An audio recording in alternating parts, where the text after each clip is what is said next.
दोस्तों मुझे लगानी थी ढेर सारी सब्जियां और उसके लिए मेरे पास कमी पड़ गई ग्रो बैग की। तो आज जो है ग्रो बैग जो है जुगाड़ से बनाने वाली हूं, क्योंकि एकदम से ग्रो बैग को सिलना तो पॉसिबल नहीं होता, लेकिन कट्टे हमारे घर में भरपूर मात्रा में अवेलेबल होते हैं। पुराने और बेकार पड़े हुए कट्टों का कर रही हूँ बेस्ट यूज। और पास में ही चल रहा है कंस्ट्रक्शन का काम, जिसमें ये येलो कलर के कट्टे बहुत ज्यादा आते रहते हैं। तो वहीं से दो बेकार से कट्टे ले लिए थे, क्योंकि कलर मुझे बहुत ज्यादा अच्छा लगता है गार्डनिंग में। तो देखिए ये पीले पीले से कट्टे ले लिए हैं। ऑरेंज कलर के कट्टों के तो ऑलरेडी मैं सिल कर दिखा चुकी हूँ। हालांकि सिले हुए थोड़ा सा फिनिशिंग ज्यादा लगती है, लेकिन सर्दियों में हमें बहुत सारी सब्जियां लगानी होती हैं और हम इस चीज को जो है अवॉइड नहीं कर सकते। तो मुझे जो है जुगाड़ से बनाना है आज एक ग्रो बैग, जिसमें ना तो जरा सी भी सिलाई लगाने की जरूरत पड़ेगी और ना ही मुझे इसे भरने के लिए किसी तरह की मिट्टी की खास अरेंजमेंट करने होंगे, क्योंकि मेरे पास हमेशा ही अपने घर की बनी हुई बहुत सारी पत्तों की खाद या फिर मेरी घर की कंपोस्ट इतनी ज्यादा मात्रा में होती है कि उसमें आप डायरेक्ट ही प्लांट लगा सकते हैं। क्योंकि अपनी घर की बनी हुई खाद में ना आपके पौधों को कोई नुकसान नहीं होता। तो आपने देखा मैंने दोनों साइड से ना कट्टे को कट कर दिया। अब आप ये सोच रहे होंगे दोनों साइड से कट कर दिया तो ग्रो बैग बनेगा कैसे? तो देखिए गाइस, ध्यान से देखते जाइए ग्रो बैग बनाना कैसे है।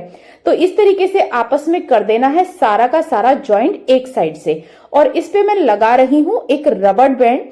आप चाहें तो इसके ऊपर डायरेक्ट कोई रस्सी बांध सकते हैं। पहले मैं इसको रबड़ बैंड से सिक्योर करूंगी और उसके बाद मैं इस पर रस्सी भी बांध दूंगी, जिससे कि ये और अच्छे तरीके से नीचे से टाइट हो जाए। ग्रो बैग जो है 5 मिनट में बनके तैयार हो गया। और सब्जी के लिए जो मैंने बीज भिगो के रखे हुए थे, क्योंकि उनमें स्प्राउटिंग भी हो चुकी थी, उन्होंने टाइम से बोना भी जरूरी था इससे पहले कि वो सूख जाएं। तो मैंने फटाफट से ये जुगाड़ से 2 ग्रो बैग बनाए और जल्दी से लगा दी उसमें सब्जियां। कौन कौन सी सब्जियां लगाई हूं और किस किस तरीके से आपको सब्जियां लगानी चाहिए जिससे कि उनके बेस्ट रिजल्ट्स मिले, पूरी वीडियो को ध्यान से देखोगे तो आपको जरूर से पता चल जाएगा। तो चलिए अब आपको वीडियो को कर लेते हैं आगे शुरू। और मैं हूं आपकी होस्ट पारुल और एक बार फिर से आप सभी का स्वागत करती हूं माय नेचर मेनिया में। तो दोस्तों देखिए, मैंने इसे डबल चीजों से सिक्योर कर दिया है, जिससे कि इसकी गांठ ना खुले। अगर गांठ खुल गई तो देखिए नीचे से सारा मिट्टी और सब कुछ निकल जाएगा और कोई फायदा नहीं होगा। अब हमें इसे पलट देना है, क्योंकि ये लिखी हुई साइड में तो मुझे लगाना नहीं था, तो इसलिए मैंने बाहर की तरफ ही इसमें इस तरीके से रस्सी बांध दी थी। अब इसको मैं जो है पलट देती हूं, जिससे कि ये येलो वाला जो पोर्शन है ना पूरा क्लीन वाला, ये बाहर की तरफ आ जाएगा। और इस तरीके से करने के बाद आपको इसका जो बेस है वो हाथों से बिठा देना है। पूरा का पूरा आपको इसे अच्छे तरीके से खोलना है, जिससे कि आप इसका बेस बना पाए। एक बार आपने इसमें मिट्टी वगैरह डाल दी, जिस शेप में आप डाल देंगे ये वैसी ही शेप ले लेगा। और ये देखिए बीच वाले पोर्शन को बीचों बीच ही रखना है। जो आपने गांठ लगाई थी उसको एग्जैक्ट बीच में रखना है, जिससे कि आपकी जो गांठ है वो बिल्कुल ही गोलाई आपके जो आपका ग्रो बैग आप बना रहे हैं उसको गोलाई देता रहेगा। तो ये जो गांठ लगाई है ना, ये सिर्फ गोलाई देने के लिए है। आपका ग्रो बैग जो है वो उसकी तली सही से जमी रहेगी। आपको हाथों से भी नीचे से उसकी तली को थोड़ा सा ठीक करना होगा, जिससे कि बिल्कुल ग्रो बैग की शेप में आ जाए। अब हम इसको, जब तक हम इसमें नीचे कुछ नहीं डालेंगे तब तक ये अपनी शेप नहीं लेगा। तो सबसे पहले मैं इसमें डाल लेती हूँ अपनी वही पत्तियों की खाद, जो कि मेरे पास पूरा कट्टा भर के थी। और इसको डालने के बाद मैं इसमें जो है कुछ अपनी किचन की कंपोस्ट डालूंगी। सबसे नीचे मैंने इसमें डाल दी है पत्तों की बनी हुई खाद, जो कि ऑलरेडी रेडी है। और अब मैं इसमें डाल देती हूँ अपनी किचन की कुछ वेस्ट, जो कि मैंने कलेक्ट करके रखी हुई है। और डेली ही आपके किचन से सर्दियों में तो इतनी सारी वेस्ट निकलती है कि कुछ तो हमारे यहाँ से गाय के यहाँ चली जाती है, लेकिन कुछ जो है वो मुझे इसके अंदर डालनी होती है। तो मैं कलेक्ट करके रखती हूँ। और मैंने किचन में एक बास्केट बनाई हुई है, जिसमें मैं हमेशा किचन की कंपोस्ट जो है वो रेडी रखती हूँ। तो देखिए इस तरीके की एक बास्केट है जो मेरी डेली ही पूरी भर जाती है, जिसमें चाय की पत्ती वगैरह सब कुछ होता है। और ये जो मिक्स जो सारे के सारे न्यूट्रिएंट्स आपके प्लांट को मिलते हैं ना, जब भी आप मिक्स कंपोस्ट बनाते हैं तो सारे न्यूट्रिएंट्स भी आपको बहुत अच्छे आपके प्लांट को मिल जाते हैं। तो इसके ऊपर थोड़ी सी और मैं अब जो है पत्तों की ही खाद डालूंगी, क्योंकि इसको ढकना बहुत ज्यादा जरूरी होता है।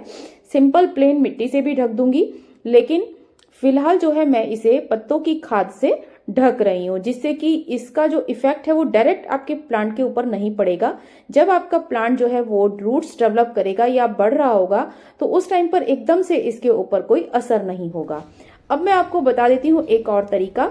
आपको इसकी किनारियों को बिल्कुल सेट करने के लिए, क्योंकि हमने इसमें सिलाई तो लगाई नहीं है, तो आप इसे स्टेपलर की मदद से सिक्योर कर सकते हैं, जिससे कि ये बार बार जो है खुलेगा नहीं, और जब चाहें आप इसे ऊंचाई की तरफ बड़ा भी कर सकते हैं।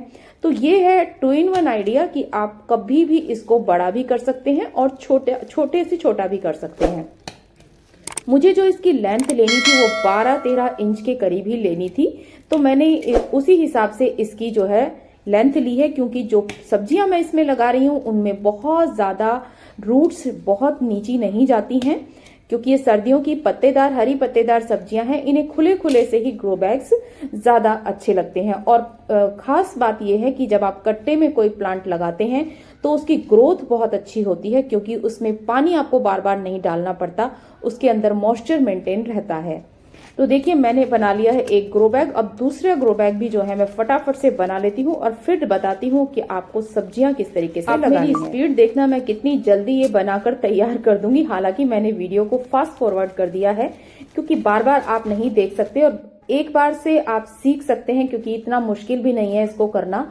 आप थोड़ा सा किनारे पर भी कर सकते हैं, लेकिन ज्यादा किनारे पर करने से ज्यादातर गांठें खुल जाती हैं और रस्सियां जो है वो निकल भी जाती हैं। तो इसलिए आपको बहुत ज्यादा नीचे की तरफ से नहीं बांधना है, थोड़ा सा आपको गैप देके बांधना है।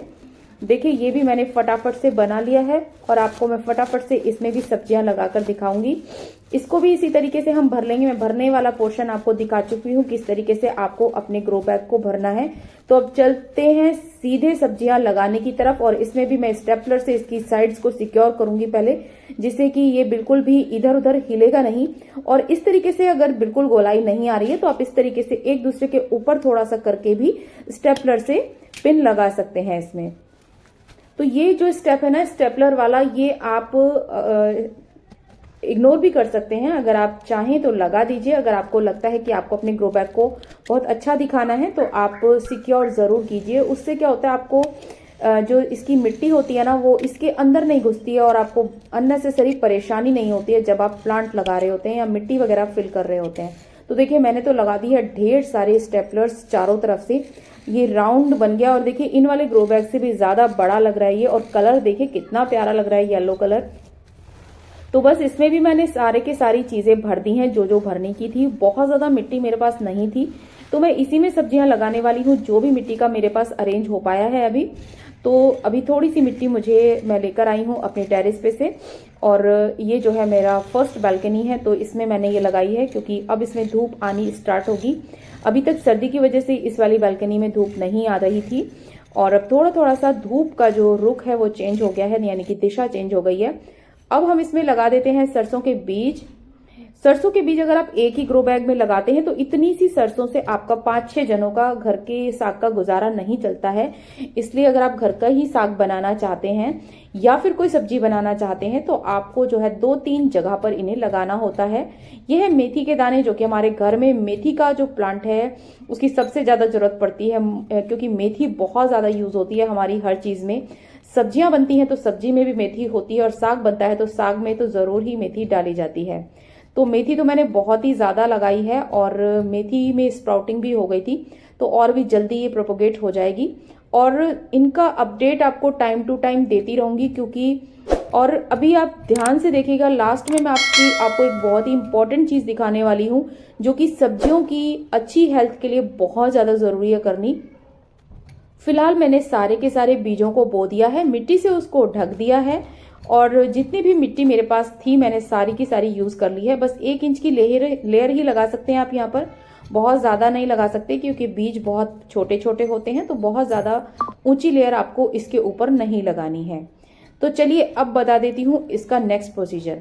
मैंने हर एक प्लांटर में एक गेंदे का पौधा जरूर लगा दिया है सबके बीच में।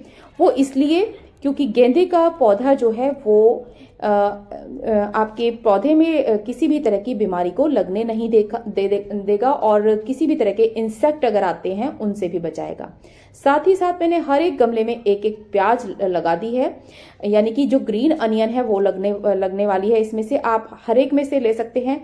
और इसी तरीके से मैंने ले ली है लहसुन। लहसुन की भी आपकी जो चोंच वाला हिस्सा है उसको ऊपर की तरफ रखना है और जो जड़ वाला हिस्सा है उसे नीचे रख के आपको चारों तरफ गमले के लगा देना है जहां पर आपने सब्जियां लगाई हैं।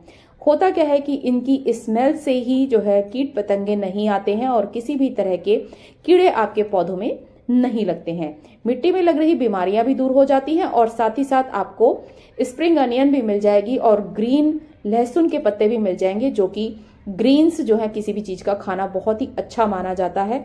तो आपको ग्रीन वेजिटेबल फ्री में मिल जाएगी और साथ ही साथ आपकी जो वेजिटेबल्स आपने लगाई हैं वो भी सिक्योर रहेंगी।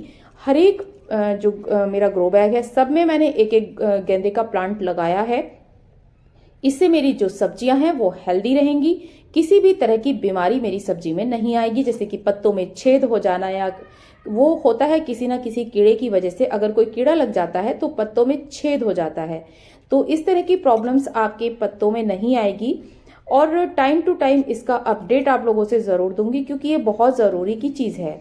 अब मैं आ गई हूँ छत पे और छत का भी आपको दिखा देती हूँ कि मैंने जो धनिया बोया था ना उसके ऊपर पड़ गई थी खूब सारी बारिश। एकदम से बारिश आ जाती है दिल्ली में कभी भी। तो देखिए मेरा कुछ धनिया तो उग गया था लेकिन कुछ रह गया है, तो मैंने दोबारा से धनिया डालने की भी तैयारी कर ली है। और इधर मैंने मिर्च के दाने बो दिए हैं कुछ, जो कि आपको दिखाए भी थे, मैंने मिर्च निकाली थी। और इधर मैं डाल दिया है धनिया, क्योंकि धनिया मेरा दूर दूर ही आया है और मुझे फिर से धनिया बोना पड़ रहा है क्योंकि बारिश में मेरा जो धनिया है वो खराब हो गया था। तो जो उग गया है वो तो जल्दी उग जाएगा, लेकिन अभी नया धनिया भी मुझे चाहिए तो मैंने वो भी लगा दिया है। आई होप कि आज की वीडियो आप सभी के लिए यूजफुल रही होगी। अगर यूजफुल रही है तो लाइक शेयर जरूर करें।